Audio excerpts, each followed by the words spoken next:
Hallelujah, mga kapatid. Ibigay natin ang best clap para sa ating Panginoon. Alam natin, mga kapatid, ang Panginoon ay buhay. Alam natin ang Panginoon ay sinagligtas sa bawat isa. Kaya nakapagdapat natin, purihin at salamatan ang ating Panginoon at palakpakan ang kanyang dakilang pangalan. Hallelujah.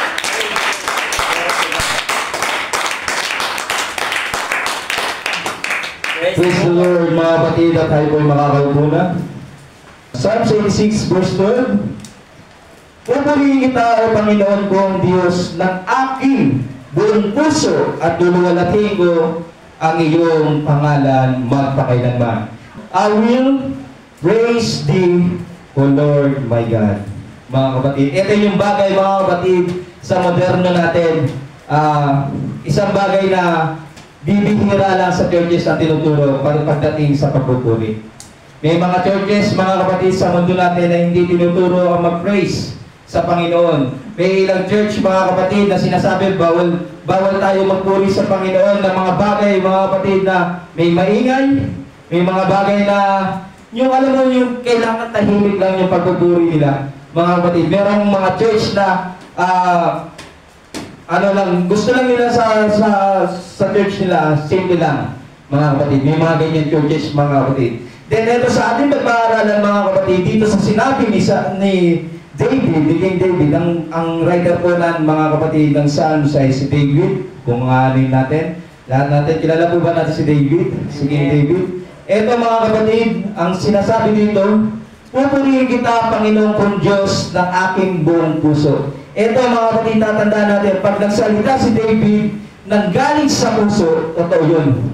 Mga kapatid, kapag nagsalita si King David ng mga bagay patungkol sa Panginoon, mga kapatid, ito yung isang bagay na naranasan niya sa kanyang pagpupuri. Amen? Si King David, dyan natin makikita kung gaano yung puso ni David, kung gaano siya magmahal sa Panginoon. Amen? Kaya nga sinabi siya, binagsagan siya, mga kapatid, na malapit siya sa puso ng Diyos. Amen? Bakit siya naging malapit sa puso ng Diyos? Dahil si King David ay grabe magpuri sa Panginoon. Grabe siya, yung dedicated niya sa paglilingkod niya sa Panginoon nandoon, mga kapatid. Kaya ito, mga kapatid, sa paglilingkod ni David, hindi naging madali. Ang paglilingkod ni David, mga kapatid, isang bagay na kung alin natin kung titignan mo si King David nung magsimula siya sa Panginoon, di ba payat siya? Di ba hindi siya malaki katawan, hindi ganun. Pero dito natin makikita na kahit gaano yung sarili mo, kung gaano at tingin mo sa sarili mo mahina ka, tingin mo lang yun. Pero tignan mo si David, si King David, kung paano siya ginamit ng Panginoon, naging hari pa nga siya. Amen?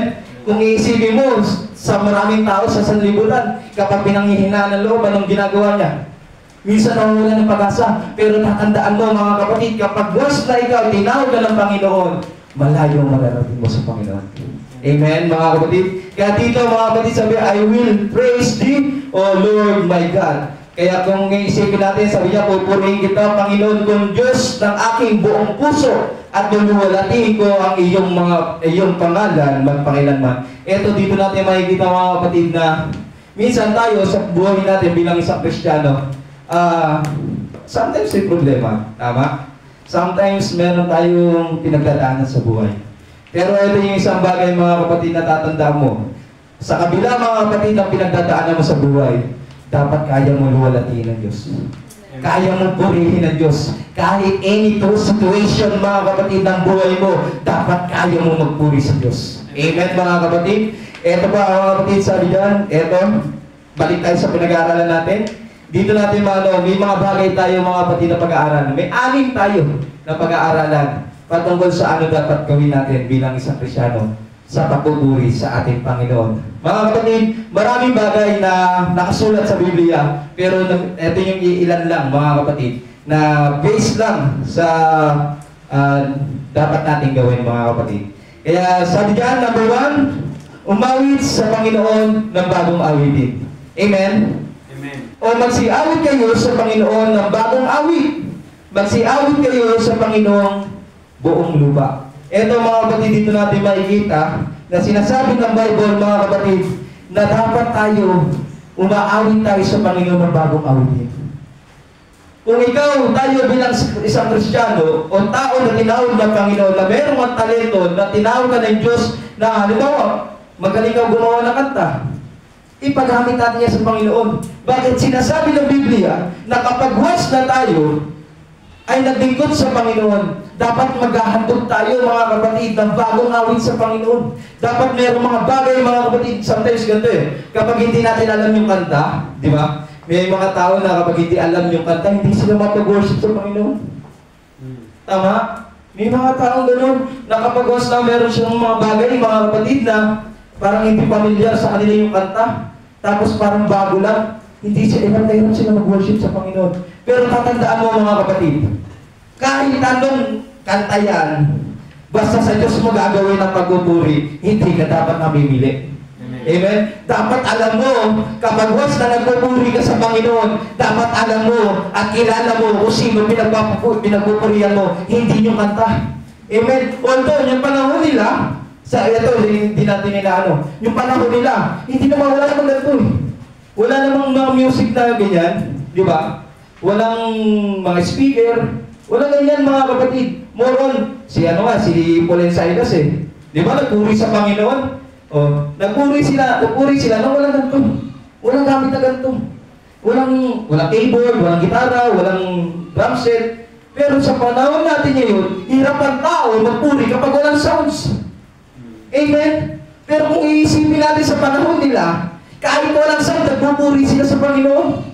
Amen? Sinasabi ng Biblia, dapat tayo bilang isa tayo likod ng Panginoon, dapat tayo nag-aalay tayo ng mga bagong awitin sa Panginoon.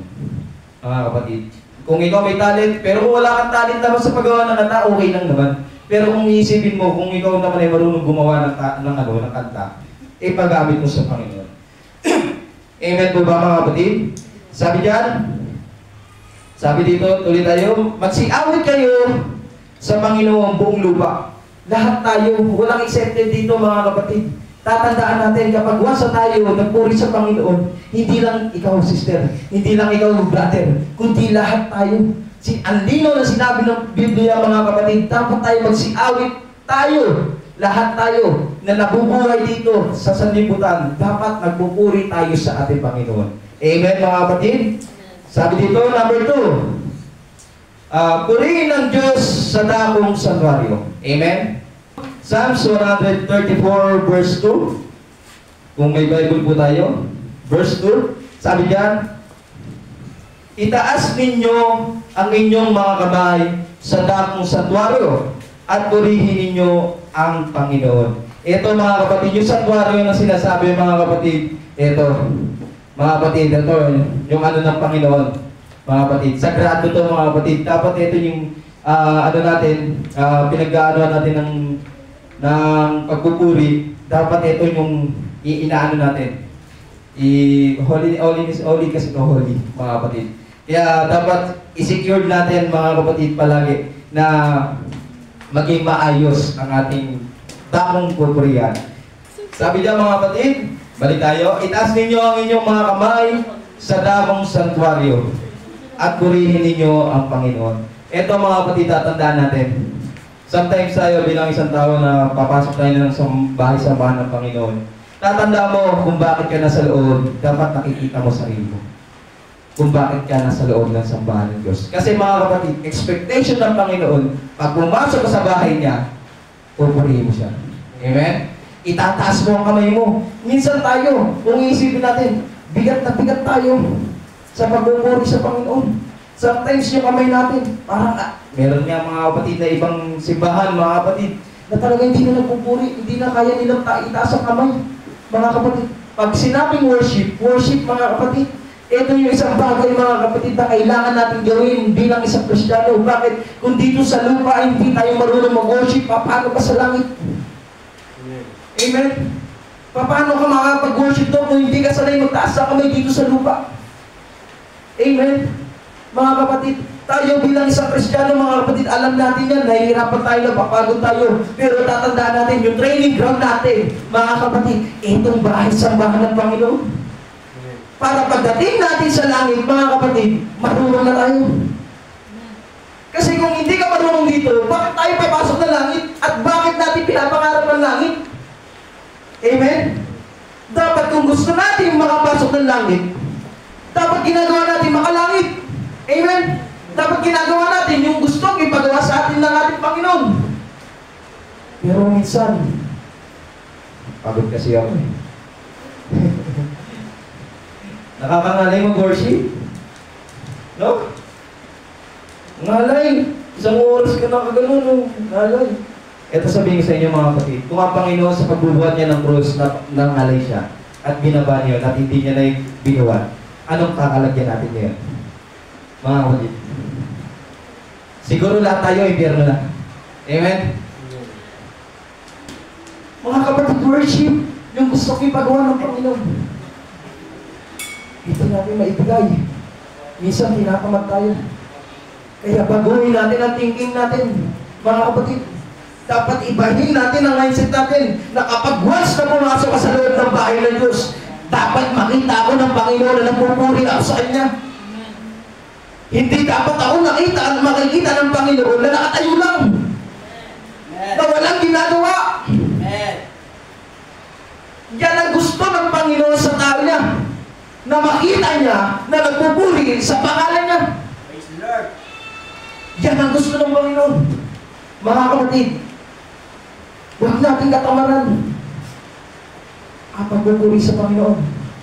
Dapat kapag oneness ka, dapat grabe kang tumalon. Grabe kang sumigaw. Amen. Amen? Oneness tayo. Nasa katotohanan tayo mga kapatid.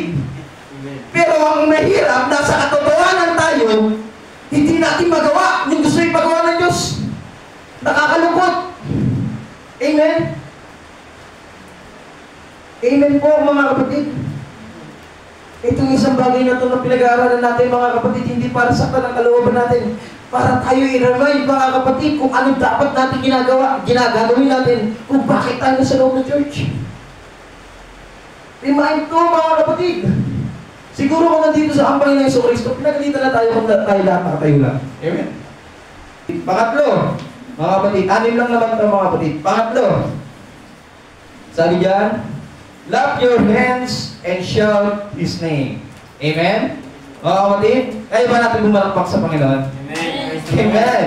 Sabi diyan, praise God, hallelujah. Sabi diyan, o ipakpak ang inyong mga kamay, ninyong lahat ng mga bayan, magsihiyaw kayo sa Diyos ng tinig ng pagtatagumpay. Sabi diyan, o clap your hands, all ye people, shout unto God with the voice of trump. Ito mga kapatid, kung isipin natin, dapat tayo bilang isang tao na kaya mong pumalakpak, gawin mo sa Panginoon.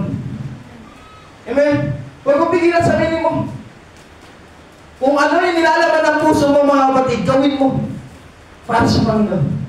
Kasi minsan mga kapatid, nahihiya tayo eh. Tama? Minsan iniisip natin, baka okay na tayo. No. Kung tingin ng tao sa atin, okay tayo, hindi ganun ang tingin ng Diyos sa atin. At tingin ng Diyos sa atin, ano? Grabe, magpuri nga ako. Bakit? Nakikita ng Diyos yung puso natin. Nakikita ng Diyos ng puso natin kung bakit natin ginagawa yun. Amen? Ito yung isang bagay mga kapatid yung iisipin natin. Sige nga, lahat tayo na walang kapansanan sa kamay, pumalakpak sa Panginoon. Hindi na pala, hindi palakpak, dapat bigyan mo ng biyay, mga kapatid. Ang sinasabi ng Biblia, mga kapatid, sabi ka, magsiyaw kayo. Ngayon, dito natin makikita mga kapatid, kung paano natin gagawin. Sabi niya, pag pumalakpak tayo sa Panginoon, sabi niya, shout His name, mga kapatid. Kaya mga kapatid, try natin mga kapatid. Try natin. Try natin. Ipalakpak ang ating mga kamay. Mga kapatid. Hallelujah!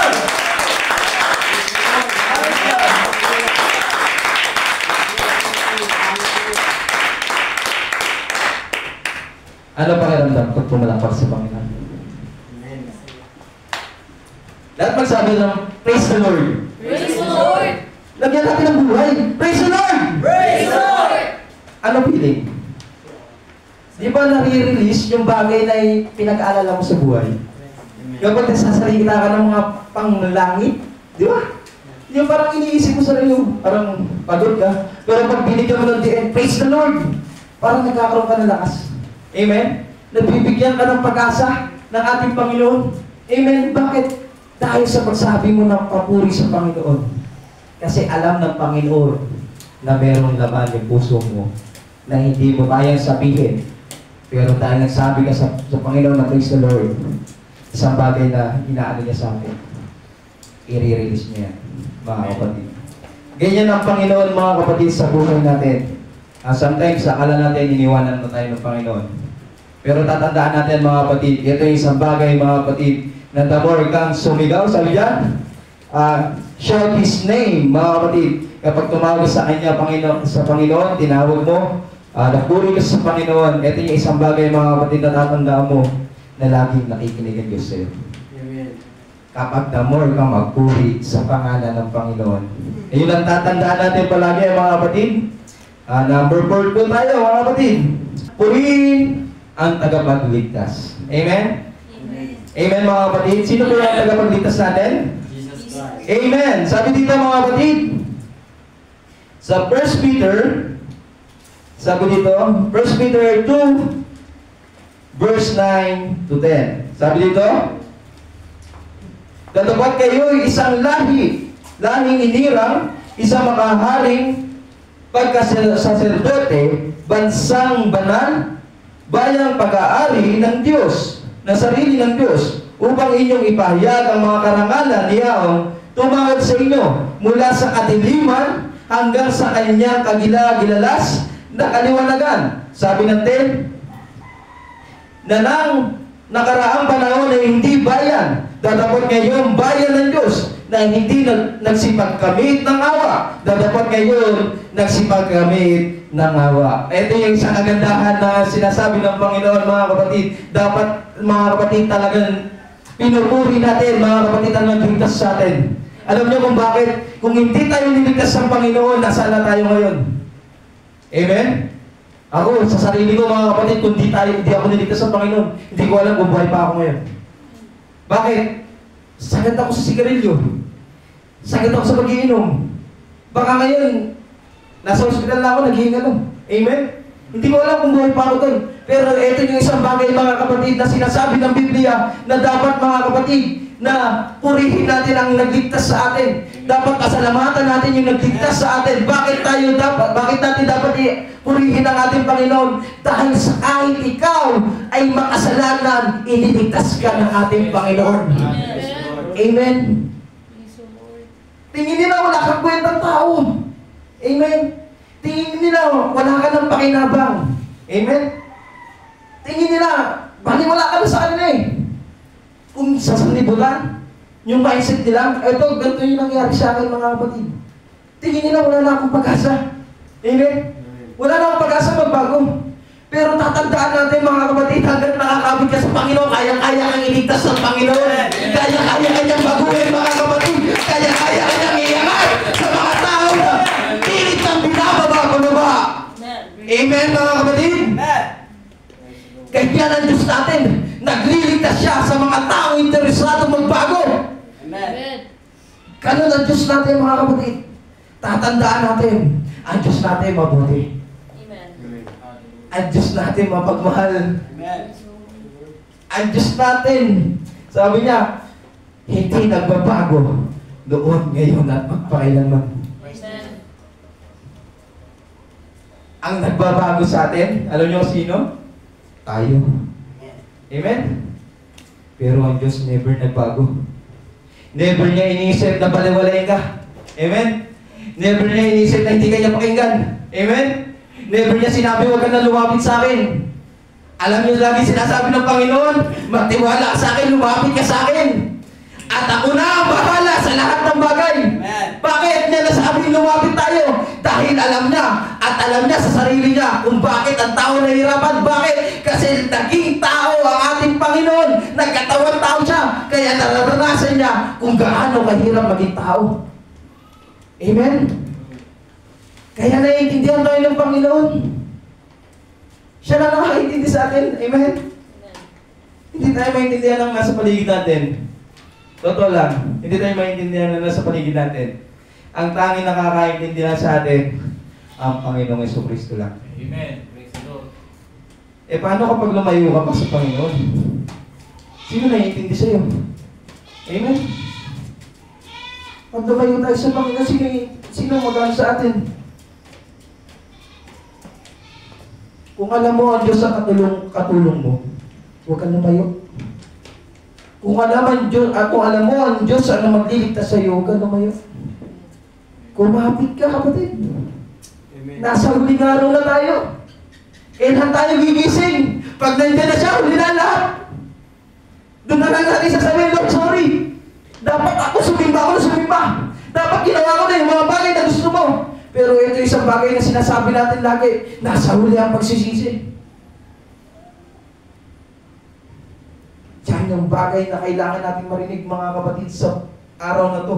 Nangire-remind tayo ng ating Panginoon na dapat tayo bilang isang lingkod niya, hindi dapat natin kinakalimutan magpasalamat sa Kanya. Praise the Lord. Yan, mga kapatid, na kailangan natin gawin. Mga kapatid, bilang isang Kristiyano, hallelujah. Hallelujah. Hallelujah. Ang ganda na sinabi niya, mga kapatid. Sabi niya, na nang nakaraan panahon ay hindi bayan. Datapot ngayon, bayan ng Diyos. Amen. Wow! Napakabuti ng Diyos. Amen? Ano ba sinabi niya? Ito ang kagandahan pa. Na hindi nagsipagkamit ng awa. Ibaba natin. Datapot ngayon, nagsipagkamit ng awa. Amen. Wow! Amen? Lahat tayo, kinabagan ng Diyos.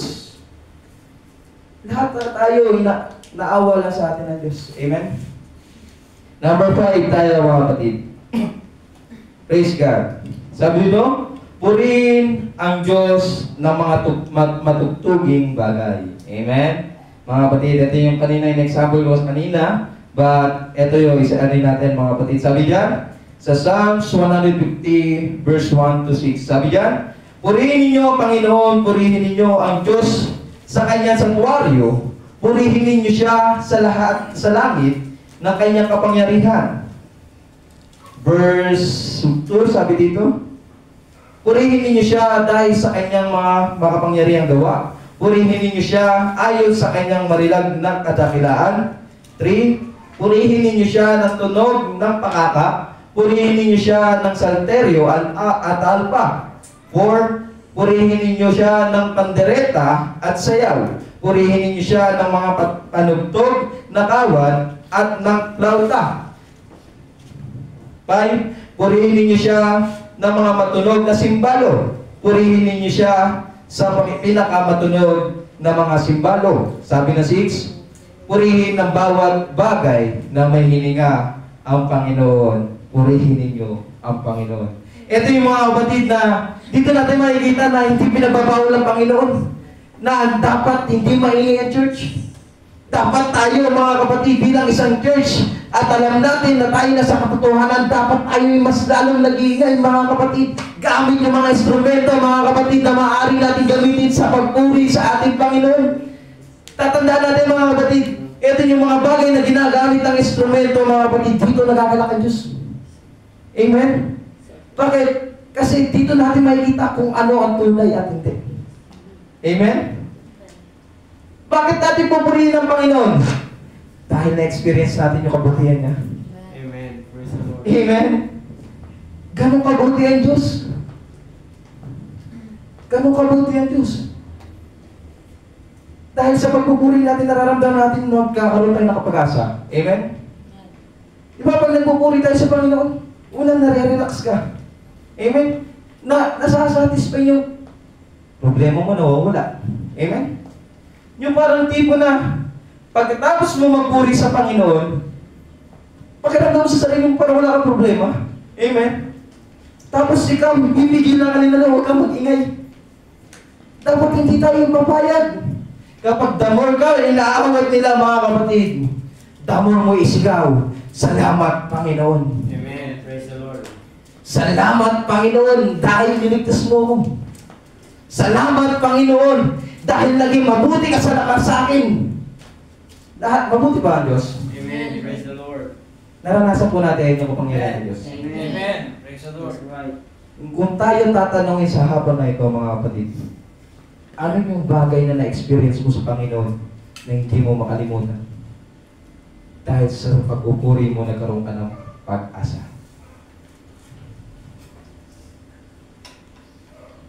Isipin mo, kapatid, sa buong paglilingkod mo sa Panginoon, mga kapatid, isipin natin, kung alam natin sa sarili natin, ito yung isang bagay, mga kapatid, na kailangan natin isipin. Kung alam mo sa sarili mo na hirap ka magpuri dahil sa kasalanan, dahil sa mga bagay na nangyayari na pangit sa buhay natin, sabi ng 6, mga kapatid, sabi niya, likahan mo ako ng isang malinis na puso. Kung alam mo sa sarili natin na mayroong bagay na tayo nagagawa na kamalian, sabi ni King David, kahit siya, mga kapatid, hiningi niya sa Panginoon ito. Mga kapatid, sabi niya in English, create in me a clean heart. Mga kapatid, O God, and renew a right spirit within me. Sabi sa Tagalog, mga kapatid, likhaan mo ako ng isang malinis na puso, O Diyos, at magbago ka ng isang matuwid na espiritu sa loob ko. Kung piling natin, mga kapatid, sa sarili natin, hindi na tayo karapat-dapat sa Panginoon. Huwag mong isipin yan. Ang isipin mo, mga kapatid, sabihin mo rin yung sinabi ni King David, create in me a clean heart. Sabihin din natin, mga kapatid, ilapit din natin sa Panginoon. Kung alam natin sa sarili natin na ang Diyos ay mapagpatawad, mga kapatid, eto na hintay mo para lumapit sa Panginoon. Lahat tayo may pagkakamali. Lahat tayo may pagkukulang. Pero tatanda mo, pag sa oras na ikaw lumapit sa Panginoon, yakap ang bibigay niya sa iyo. Pag-asa ibibigay niya sa iyo. Mga kapatid, bakit? Nandito ka na, ilalayo ka pa. Amen? Huwag tayo lumayo. Kung sabi nga, I am the way. Sabi ng Panginoon, it's truth and the life. Mga kapatid, kung alam natin kung sino magliligtas sa atin, huwag ka lumayo. Sumunod ka. Amen? Mga kapatid, alam natin ang puso natin minsan nagkakasala. Amen? Nagiging marumi. Amen? Kasi ang bagay na nasa loob minsan ng ating puso, kasalanan. Amen? Pero ito yung isang bagay, mga kapatid, at aminado si King David, mga kapatid, na sabi yan, mga kapatid, di ba sinabi niya, pinaglihi tayo sa kasalanan? Amen? Amen? Yung sinabi ng King David, pero sinasabi niya lagi sa Panginoon, kung aanoy natin, sabi niya, di ka amo ako ng isang malinis na puso. Bakit? Ang puso po kasi mandaraya. Amen? Kaya kailangan natin, mga kapatid, humingi sa Panginoon ng bagong puso. Sabi niya, hindi lang bagong puso. Sabi, magbago ka ng isang matuwid na espiritu sa loob ko. Alam niyo, mga kapatid, pag humingi ka sa Panginoon, ibibigay niya. Amen. Lalo na kung kalooban niya yung gagawin. Yan yung isang bagay na gusto ng Panginoon, na ikaw ang magsalita, mga kapatid. Hindi na parang, alam mo naman yan, Lord, kaya bigyan mo na sa akin. Hindi ganun. Kaya tayo, mga kapatid, binigyan tayo ng bibig ng Panginoon. Para ano? Para sabihin natin yung mga bagay na gusto natin mangyari sa buhay natin. Hindi lang sa buhay natin, kundi sa paglilingkod natin sa Panginoon. Amen. Kaya mga kapatid, isipin mo lang, ikaw bilang isang tao. Lagi kasi tanong ng mga sandibutan mga kapatid, na dito, mga kapatid, talagang kung tanongin mo sila, lagi nilang iniisip, wala na silang pag-asa sa Panginoon. Yun yung lagi iniisip nila. Pero kung tatandaan natin, the more ka lumalapit sa Panginoon, hindi yun yung ipapaisip ng Panginoon sa iyo Mangungusap siya sa iyo na, Lord, kapatid, anak, nandito ako para ayusin ka. Ganun ang Panginoon. Kasi ang tao sa sanlibutan, sabi nga, baliktad ang pag-iisip ng tao sa pag-iisip ng Diyos. Iba yun, magkaiba. Pero kung iisipin natin, kung ang Diyos ang magpaplano ng buhay natin, magdidireksyon ng buhay natin, langit ang punta. Amen? Ganun. Kaya kung iisipin mo sa sarili mo na wala kang pag-asa, maaaring kaaway mo lang yung sasabi. Di ba sabi kanina sa preaching? Di ba? Nililing lang tayo ng Diablo. Amen? Nililing lang tayo ng Diablo. Pero tatandaan mo mga kapatid, kahit anong magawin ng Diablo, basta gusto mong sumunod sa Panginoon, wala siyang magagawa. Amen. Amen? Kung gusto mo makapasok ng langit, si Satan lalayo. Bakit? Iba ang laman ng puso mo. Hindi niya kayang kontrolin ang puso, pero isip kaya niya kontrolin. Pero tatanda mo, hanggat nakatayo ka sa Panginoon, hindi ka makukuha ng kaaway. Amen, mga kapatid? For the conclusion, mga kapatid, sabi dito, I know, mga kapatid, alam natin at kilala natin ang Panginoon, tama? Amen. Amen.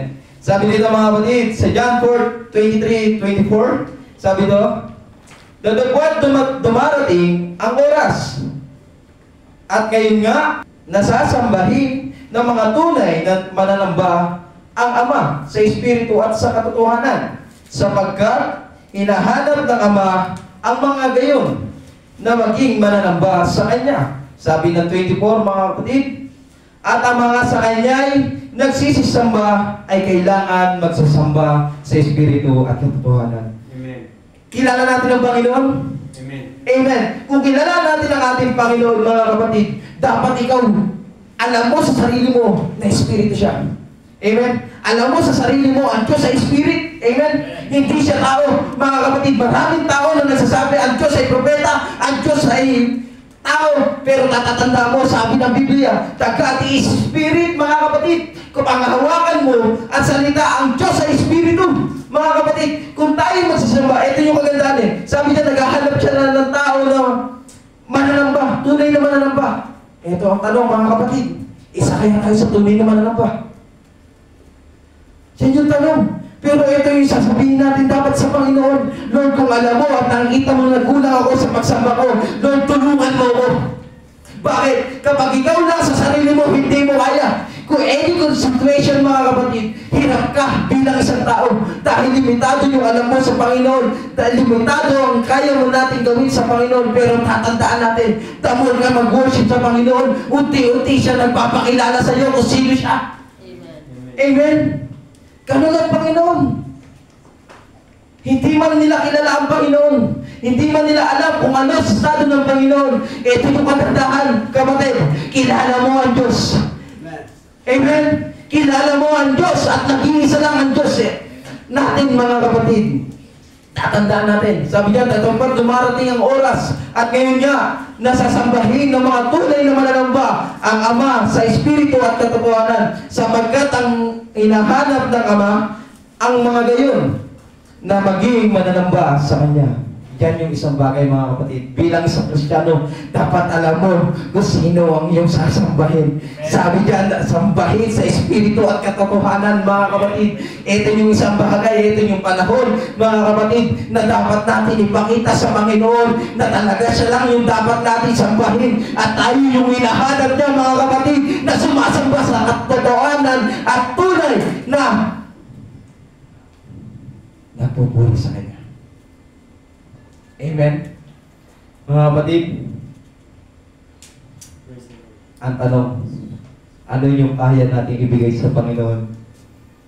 Kaya ba natin ibigay yung 100% na pagpupuri sa Kanyang pangalan? Sometimes, mahirap. Mahirapan nga. Amen? Kaya alinlangan minsan. Pero ito tatandaan niyo, mga kapatid. Yung pagpupuri, kapag hinayaan mo yung sarili mo magpuri sa Panginoon, hindi mo alam na pupuspos ka na pala ng Espiritu ng Panginoon. Kasi mga kapatid, huwag natin pigilan yung sarili natin. Huwag tayong mahiya. Huwag tayong mahiya, mga kapatid, na lumapit sa Panginoon. Tapos ka lumapit sa Panginoon, binibigyan ka na ng pag-asa ng Diyos. Binibigyan ka na ng way ng Panginoon para patungo sa Kanyang kaharian. Sa kaligtasan. Ito yung bagay mga kapatid na kailangan natin isipin sa buhay natin. Bakit ka nandito ngayon? Bakit mo narinig yung salita ng Panginoon? Yan yung isang ilagay natin sa isip. Bakit? Baka kasi nakakalimot na tayo. Kaya nire-remind na po tayo ng Panginoon. Amen. Kasi kung isipin natin yung bawat ng dating Kristiyano, hindi ganito magpuri. Grabe sila magpuri. Amen? Isipin ninyo mga kapatid, sa upper room, 120 katao yun, nakareceive ng Holy Ghost dahil sa pagpupuri sa Panginoon. Tayo, kung isipin natin, sa buhay natin, minsan nahihirapan tayo. Nahihirapan tayo magpuri dahil sa maraming problema tayo. Amen? Dapat damor ka may problema, damor ka magpuri sa Panginoon. Damor ka may pagsubok, damor ka lumapit sa Panginoon. Damor ka nahihirapan, damor ka sumigal sa Panginoon. Lord, tulungan mo! Dapat ka na tayo. Hindi yung irap ka na, pagod ka na, hindi mo pa kaya lumapit sa Diyos. Balitan rin natin mga kapatid, dapat kapag once sa sitwasyon mo, nahihirapan ka, isipin mo, bukas sa kamay ng Panginoon para i-welcome ka. Ito mga kapatid, before ako mag-end, tandaan po natin to. Bago mo isipin yung salitang pagsubok, isipin mo muna kung bakit ka nagsimula. Amen? Kaya sa oras ito mga kapatid, ini-expect ng Panginoon sa bawat isa sa atin na mag-praise tayo sa kanyang pangalan, pagpupurihan natin mga kapatid ang kanyang dakilang pangalan na siyang nagdikta sa bawat isa sa atin. Alam ko lahat tayo kinahabagan ng Panginoon, pero ito yung isang bagay mga kapatid na gusto makita ng Panginoon kung paano tayo makita niya na tunay na sasamba sa kanyang pangalan. Kaya mga kapatid, God bless all, at binabalik ko na po sa tagapanguna ng ating gawain. Para pa natin ang ating Panginoon.